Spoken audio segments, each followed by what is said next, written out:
થોડા સમય પહેલાં અંકલેશ્વરમાંથી દ્રશ્યો સામે આવ્યા હતા, જેમાં એક ખાનગી કંપની દ્વારા રખાયેલા ઇન્ટરવ્યૂમાં હજારોની સંખ્યામાં ઉમેદવારો ઉમટતા માધ્યમોની અંદર અને રાજ્યની અંદર ચર્ચા જામી હતી અને જોવા મળતું હતું કે બેરોજગારી પોતાની કેટલી હદ વટાવી ગઈ છે અને ઉમેદવારો ખાનગી નોકરી માટે પણ કેવી રીતે તડમાર કરી રહ્યા છે। ત્યારે મહારાષ્ટ્રથી એક મોટા સમાચાર સામે આવી રહ્યા છે। મહારાષ્ટ્ર સરકારે એક નિર્ણય કર્યો છે અને લાડલાભાઈ યોજના અંતર્ગત બેરોજગાર યુવાનોને બેરોજગારી ભથ્થું ચૂકવવામાં આવશે તે પ્રકારની વાત કરવામાં આવી છે। શું છે સમગ્ર વિગત, શું છે આ યોજના, વાત કરીશું આ વિડીયોમાં। વૈષ્ણવજન તો તેને કહીએ જે પીડ પરાઈ જાનાને રે।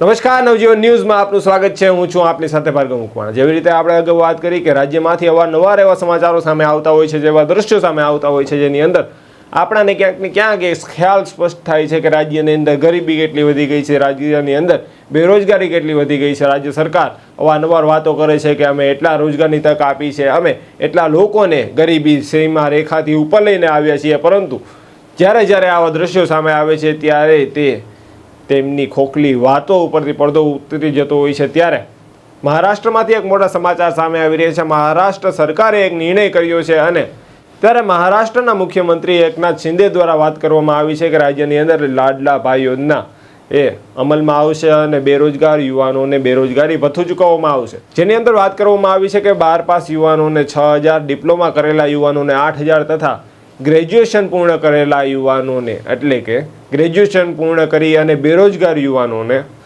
10,000 રૂપિયાની મહિને સહાય કરવામાં આવશે। તે પ્રકારની યોજના અમલમાં લઈ આવવાની વાત એકનાથ શિંદે દ્વારા કરવામાં આવી છે। ત્યારે ગુજરાતની અંદર પણ આવી કોઈ યોજના અમલમાં આવે અને બેરોજગાર યુવાનો પણ પોતાનું ઘર ગુજરાન ચલાવી શકે તે દિશામાં સરકાર કોઈક વિચારણા કરે તો આ યુવાનોને ઘણી મદદ પહોંચી શકે તેમ છે।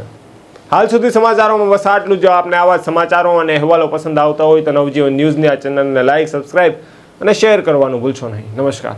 વૈષ્ણવજન તો તેને કહીએ જે પીડ પરાઈ